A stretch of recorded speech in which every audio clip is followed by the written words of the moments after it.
Bonsoir mes chers et bienvenue sur D8 dans Voyage au bout de la nuit. J'espère que vous allez bien.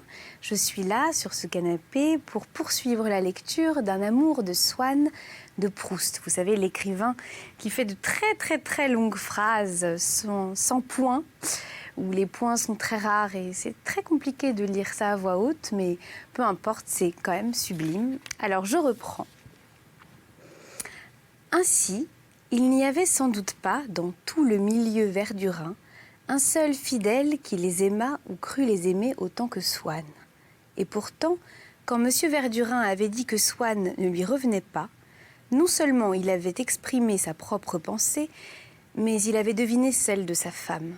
Sans doute, Swann avait pour Odette une affection trop particulière et dont il avait négligé de faire de Madame Verdurin la confidente quotidienne.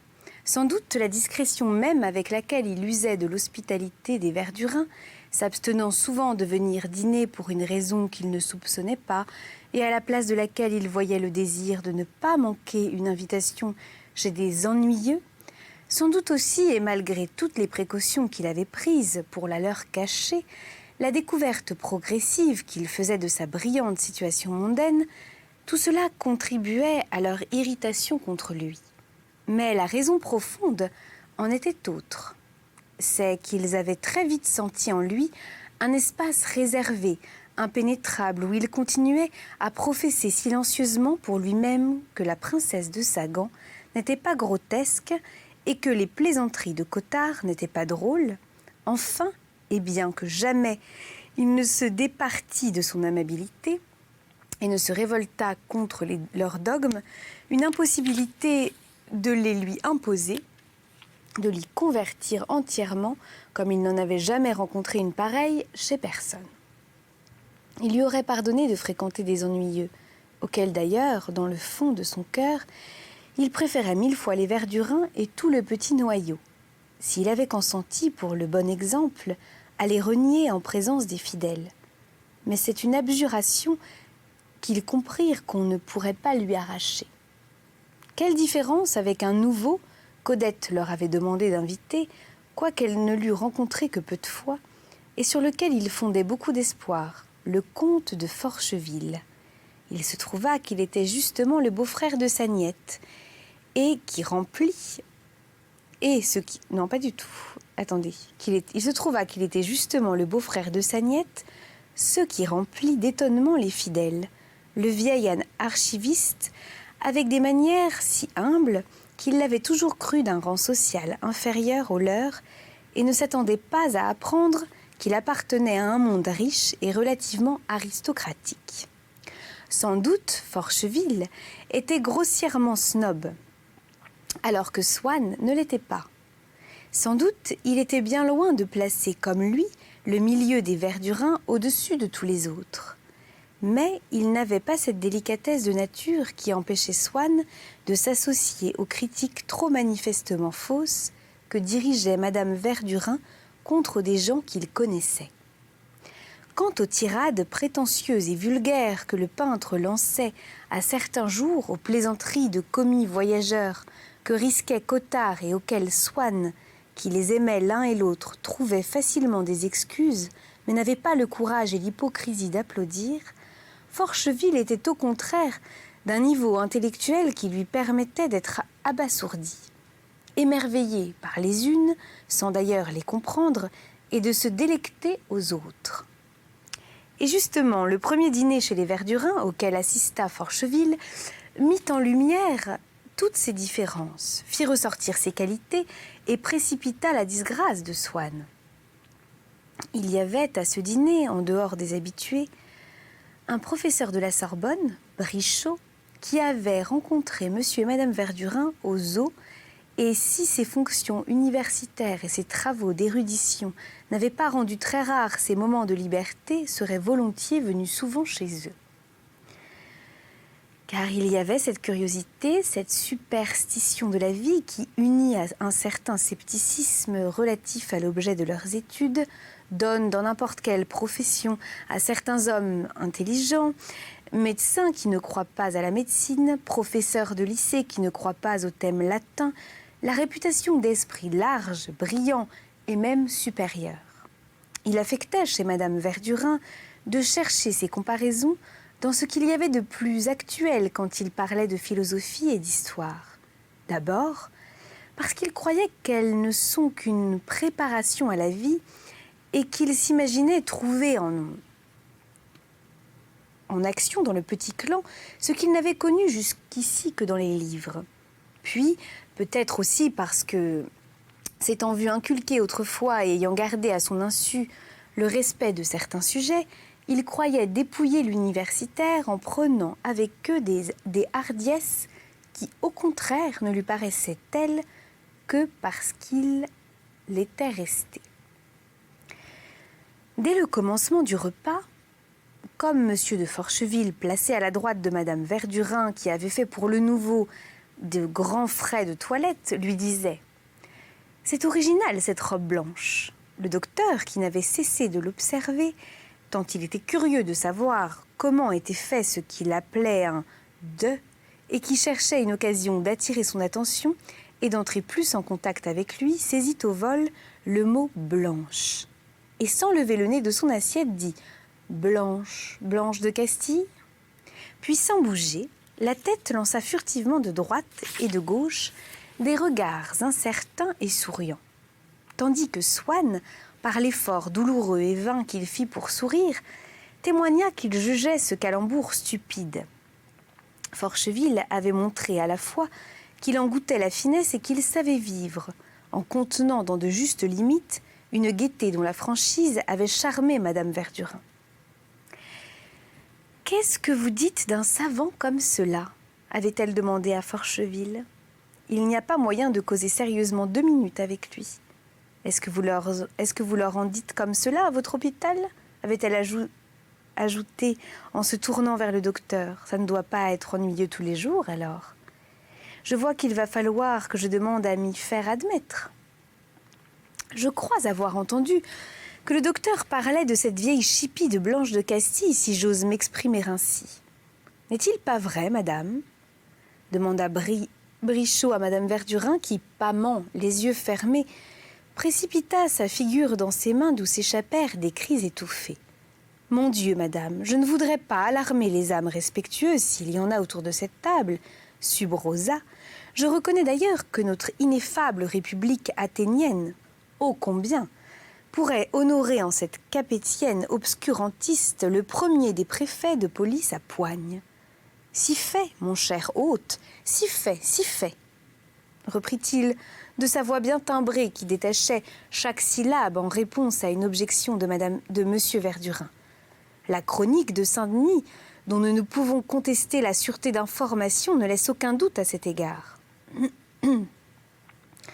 Nul ne pourrait être mieux choisi comme patronne par un prolétariat laïcisateur que cette mère d'un saint, à qui elle en fut d'ailleurs voir de saumâtre, comme dit Suger, et autres Saint-Bernard, car avec elle, chacun en prenait pour son grade. « Quel est ce monsieur ?» demanda Forcheville à Madame Verdurin. « Il a l'air d'être de première force. »« Comment ? Vous ne connaissez pas le fameux Brichot ? Il est célèbre dans toute l'Europe. »« Ah, c'est Brichot !» s'écria Forcheville, qui n'avait pas bien entendu. « Vous m'en direz tant !» ajouta-t-il, tout en attachant sur l'homme célèbre des yeux écarquillés. « C'est toujours intéressant de dîner avec un homme en vue. Mais dites-moi, vous nous invitez là avec des convives de choix. On ne s'ennuie pas chez vous. »« Ah, vous savez, ce qu'il y a surtout, dit modestement Madame Verdurin, c'est qu'ils se sentent en confiance. Ils parlent de ce qu'ils veulent et la conversation rejaillit en fusée. Ainsi, Brichot, ce soir, ce n'est rien, je l'ai vu, vous savez, chez moi, éblouissant à se mettre à genoux devant, eh bien, chez les autres, ce n'est plus le même homme. Il n'a plus d'esprit, il faut lui arracher les mots, il est même ennuyeux. »« C'est curieux, dit Forcheville étonné. Un genre d'esprit comme celui de Brichot aurait été tenu pour stupidité pure dans la coterie où Swann avait passé sa jeunesse, bien qu'il soit compatible avec une intelligence réelle. Et celle du professeur, vigoureuse et bien nourrie, aurait probablement pu être enviée par bien des gens du monde que Swann trouvait spirituels. Mais ceux-ci avaient fini par lui inculquer si bien leur goût et leur répugnance, au moins en tout ce qui touche à la vie mondaine, et même en celle de ses parties annexes, qui devraient plutôt relever du domaine de l'intelligence. La conversation, que Swann ne put trouver les plaisanteries de Brichot que pédantesques, vulgaires et grasses à écœurer. Puis, il était choqué dans l'habitude qu'il avait des bonnes manières par le ton rude et militaire qu'affectait, en s'adressant à chacun, l'universitaire Cocardier. Enfin, peut-être avait-il surtout perdu ce soir-là de son indulgence en voyant l'amabilité que Madame Verdurin déployait pour ce Forcheville qu'Odette avait eu la singulière idée d'amener. Un peu gênée vis-à-vis de Swann, elle lui avait demandé en arrivant « Comment trouvez-vous mon invité ?» Et lui, s'apercevant pour la première fois que Forcheville, qu'il connaissait depuis longtemps, pouvait plaire à une femme et était assez bel homme, avait répondu « Immonde ». Certes, il n'avait pas l'idée d'être jaloux d'Odette, mais il ne se sentait pas aussi heureux que d'habitude. Et quand Brichot, ayant commencé à raconter l'histoire de la mère de Blanche de Castille, qui avait été avec Henri Plantagenet des années avant de l'épouser, voulut s'en défaire, voulut s'en faire demander la suite par Swann en lui disant « N'est-ce pas, monsieur Swann, sur le ton martial qu'on prend pour se mettre à la portée d'un paysan ou pour donner du cœur à un troupier ?» Swann coupa l'effet de Brichot à la grande fureur de la maîtresse de la maison en répondant qu'on voulut bien l'excuser de s'intéresser si peu à Blanche de Castille, mais qu'il avait quelque chose à demander au peintre. Celui-ci, en effet, était allé dans l'après-midi visiter l'exposition d'un artiste, ami de Madame Verdurin, qui était mort récemment, et Swann aurait voulu savoir, par lui, car il appréciait son goût, si vraiment il y avait dans ses dernières œuvres plus que la virtuosité qui stupéfait déjà dans les précédentes. À ce point de vue-là, c'était extraordinaire, mais cela ne semblait pas d'un art, comme on dit, très élevé, dit Swann en souriant. Élevé à la hauteur d'une institution, interrompit Cottard en levant le bras avec une gravité simulée. Toute la table éclata de rire. Quand je vous disais qu'on ne peut pas garder son sérieux avec lui, dit Madame Verdurin à Forcheville. Au moment où on s'y attend le moins, il vous sort une calembredaine. Mais elle remarqua que seul Swann ne s'était pas déridé. Du reste, il n'était pas très content que Cottard fit rire de lui devant Forcheville. Mais le peintre, au lieu de répondre d'une façon intéressante à Swann, ce qu'il eût probablement fait s'il eût été seul avec lui, préféra se faire admirer des convives en plaçant un morceau sur l'habileté du maître disparu. « Je me suis approché, dit-il, pour voir comment c'était fait. J'ai mis le nez dessus. Ah, bien wish, on ne pourrait pas dire si c'est fait avec de la colle, avec du rubis, avec du savon, avec du bronze, avec du soleil, avec du caca. » Et un font 12, s'écria trop tard le docteur, dont personne ne comprit l'interruption. Ça a l'air fait avec rien, reprit le peintre. Pas plus moyen de découvrir le truc que dans la ronde ou les régentes. Et c'est encore plus fort comme pâte que Rembrandt et que Hals. Tout y est. Mais non, je vous jure. Et comme les chanteurs parvenus à la note la plus haute qu'ils puissent donner continuent en voix de tête, piano, il se contenta de murmurer et en riant comme si en effet cette peinture eût été dérisoire à force de beauté. Ça sent bon, ça vous prend à la tête, ça vous coupe la respiration, ça vous fait des chatouilles et pas mèche de savoir avec quoi c'est fait. C'en est sorcier, c'est de la rouerie. C'est du miracle, éclatant tout à fait de rire. C'en est malhonnête. Et s'arrêtant, redressant gravement la tête, prenant une note de basse profonde qu'il tâcha de rendre harmonieuse, il ajouta « Et c'est si loyal !» Sauf au moment où il avait dit plus fort que la ronde, blasphème, qui avait provoqué une protestation de Madame Verdurin qui tenait la ronde pour le plus grand chef-d'œuvre de l'univers avec la 9e et la Samothrace, et fait avec du caca, qui avait fait jeter à Forcheville un coup d'œil circulaire sur la table pour voir si le mot passait, et avait ensuite amené sur sa bouche un sourire prude et conciliant, tous les convives, excepté Swann, avaient attaché sur le peintre des regards fascinés par l'admiration. « Ce qu'il m'amuse quand il s'emballe comme ça », s'écria quand il eut terminé Madame Verdurin, ravie que la table fût jugement si intéressante le jour où Monsieur de Forcheville venait pour la première fois.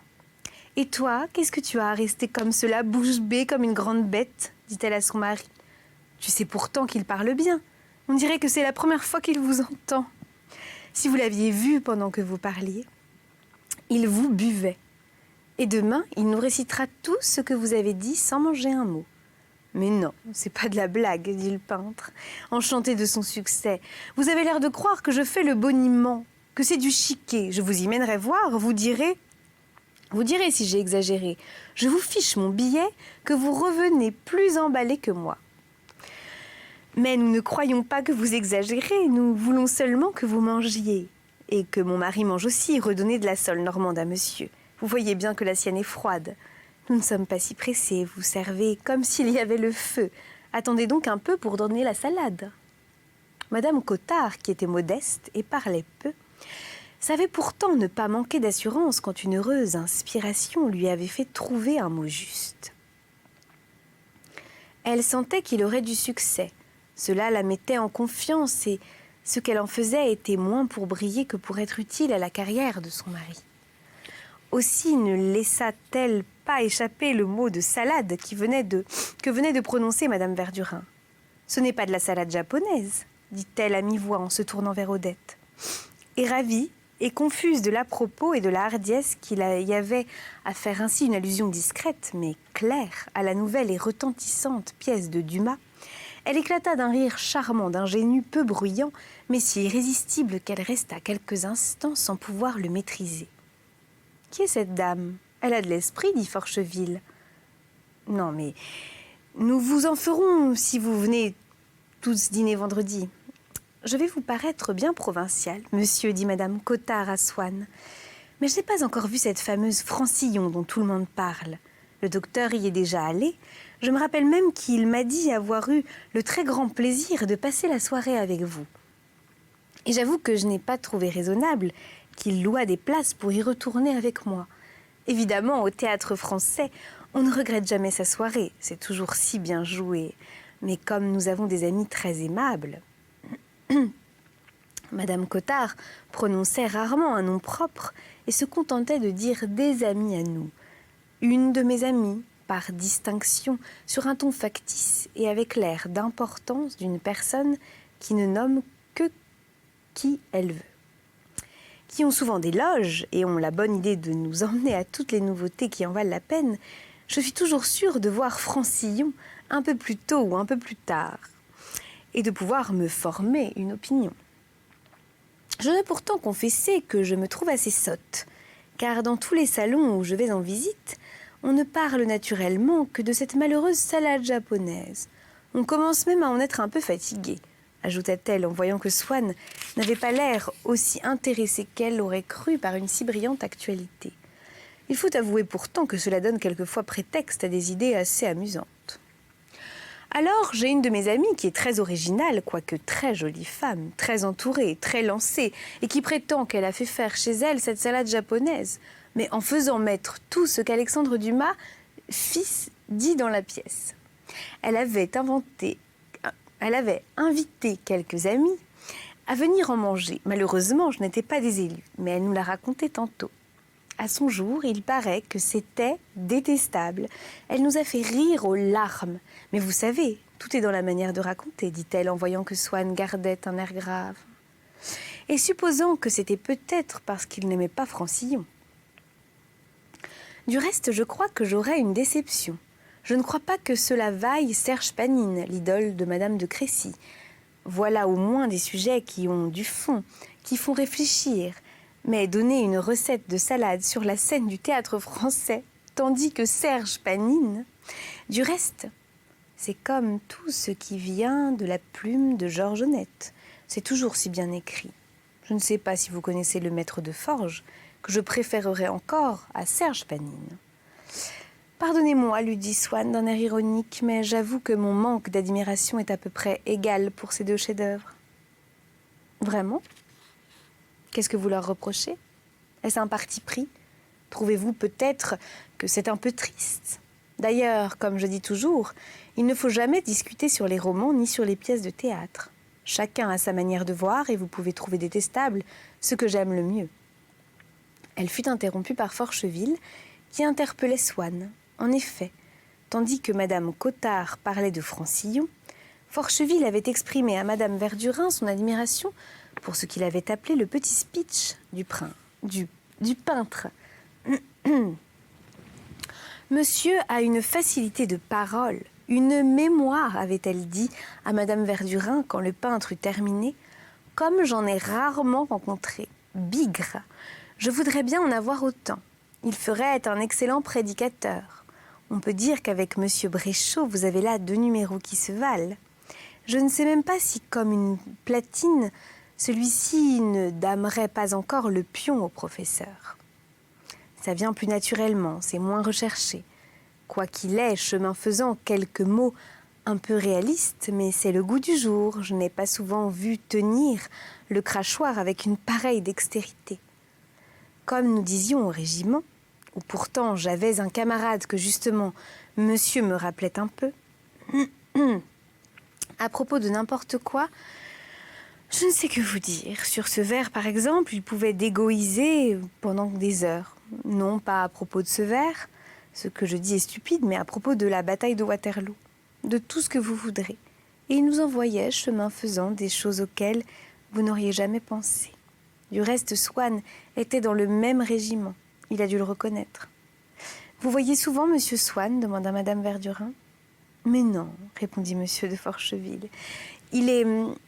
Et comme pour se rapprocher plus aisément d'Odette, il désirait être agréable à Swann, voulant saisir cette occasion pour le flatter, de parler de ses belles relations, mais d'en parler en homme du monde sur un ton de critique cordiale et n'avoir pas l'air de l'en féliciter comme d'un succès inespéré.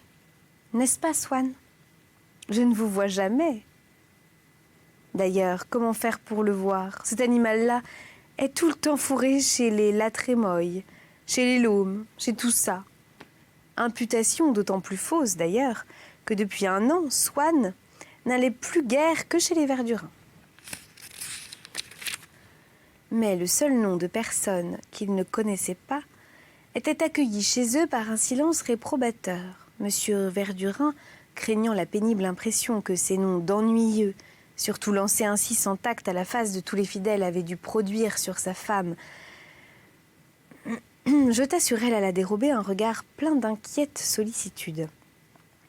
Il vit alors que dans sa résolution de ne pas prendre acte, de ne pas avoir été touché par la nouvelle qui venait de lui être notifiée, de ne pas seulement rester muette, mais d'avoir été sourde, comme nous l'affectons, quand un ami fautif essaye de glisser dans la conversation une excuse, que ce serait avoir l'air d'admettre que de l'avoir écouté sans protester, ou quand on prononce devant nous le nom défendu d'un ingrat. Madame Verdurin, pour que son silence n'eût pas l'air d'un consentement, mais du silence ignorant des choses inanimées, avait soudain dépouillé son visage de toute vie, de toute motilité. Son front bombé n'était plus qu'une belle étude de ronde bosse, où le nom de ces La Trémoille, chez qui était toujours fourré Swann, n'avait pu pénétrer. Son nez, légèrement froncé, laissait voir une échancrure qui semblait calquée sur la vie. On eût dit que sa bouche entr'ouverte allait parler. Ce n'était plus qu'une cire perdue. Qu'un masque de plâtre, qu'une maquette pour un monument, qu'un buste pour le palais de l'industrie, devant lequel le public s'arrêterait certainement pour admirer comment le sculpteur, en exprimant l'imprescriptible dignité des Verdurins, opposée à celle des La Trémoille et des Laumes, qu'ils valent certes, ainsi que tous les ennuyeux de la terre, étaient arrivés à donner une majesté presque papale à la blancheur et à la rigidité de la pierre.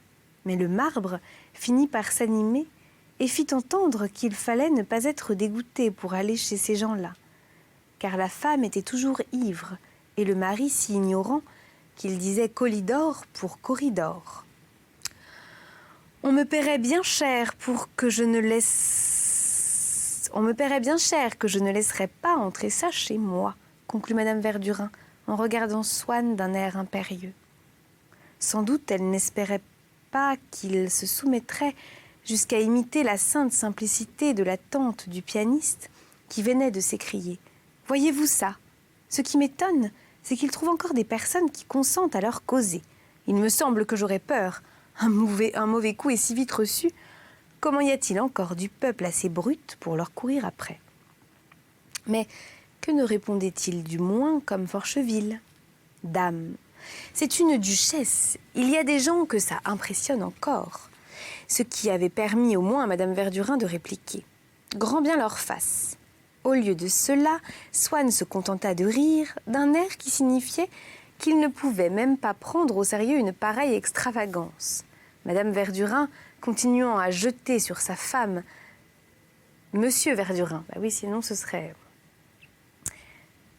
Bon, Monsieur Verdurin, continuant à jeter sur sa femme des regards furtifs, voyait avec tristesse et comprenait trop bien qu'elle éprouvait la colère d'un grand inquisiteur qui ne parvient pas à s'extirper l'hérésie, et pour tâcher d'amener Swann à une rétractation, comme le courage de ses opinions paraît toujours un calcul et une lâcheté aux yeux de ceux à l'encontre de qui il s'exerce, M. Verdurin l'interpella. « Dites donc franchement votre pensée, nous n'irons pas le leur répéter. » À quoi Swann répondit. « Mais ce n'est pas du tout par peur de la duchesse. Si c'est des latrémoilles que vous parlez, je vous assure que tout le monde aime aller chez elle. Je ne vous dis pas qu'elle soit profonde. » Il prononça profonde comme si ça avait été un mot ridicule. Car son langage gardait la trace d'habitude d'esprit qu'une certaine rénovation marquée par l'amour de la musique lui avait momentanément fait perdre. Il exprimait parfois ses opinions avec chaleur. Mais très sincèrement, elle est intelligente et son mari est un véritable lettré. Ce sont des gens charmants.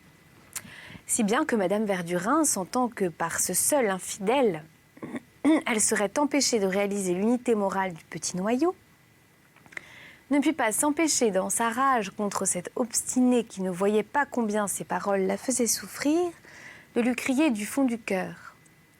Trouvez-le si vous voulez, mais du moins, ne nous le dites pas.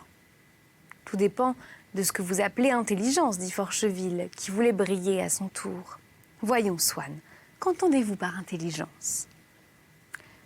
Voilà, s'écria Odette, voilà les grandes choses dont je lui demande de me parler, mais il ne veut jamais. Mais si, protesta Swann. Cette blague, dit Odette. Blague à tabac? Demanda le docteur. Pour vous, reprit Forcheville, l'intelligence, est-ce le bagou du monde, les personnes qui savent s'insinuer? Finissez votre entremets qu'on puisse enlever votre assiette, dit Madame Verdurin d'un ton aigre en s'adressant à Sagnette, lequel, absorbé dans des réflexions, avait cessé de manger, et peut-être un peu honteuse du ton qu'elle avait pris. Cela ne fait rien, vous avez votre temps, mais si je vous le dis, c'est pour les autres, parce que cela empêche de servir. Il y a, dit Brichot en martelant les syllabes, une définition bien curieuse de l'intelligence dans ce doux anarchiste de Fénelon. Écoutez, dit à Forcheville et au docteur Madame Verdurin. Il va nous dire la définition de l'intelligence par Fénelon. C'est intéressant. On n'a pas toujours l'occasion d'apprendre cela. Mais Brichot attendait que Swann eût donné la sienne. Celui-ci ne répondit pas et, en se dérobant, fit manquer la brillante joute que Madame Verdurin se réjouissait d'offrir à Forcheville. Naturellement, c'est comme avec moi, dit Odette d'un ton boudeur. Je ne suis pas fâchée de voir que je ne suis pas la seule qu'il ne trouve pas à la hauteur. Et voilà. On va continuer la prochaine fois cette conversation sur ce qu'est l'intelligence entre Swann, les Verdurin, Forcheville, Odette. Ça a l'air compliqué ce dîner, hein. En tout cas, je vous embrasse très fort et à tout de suite pour la suite d'un amour de Swann de Proust.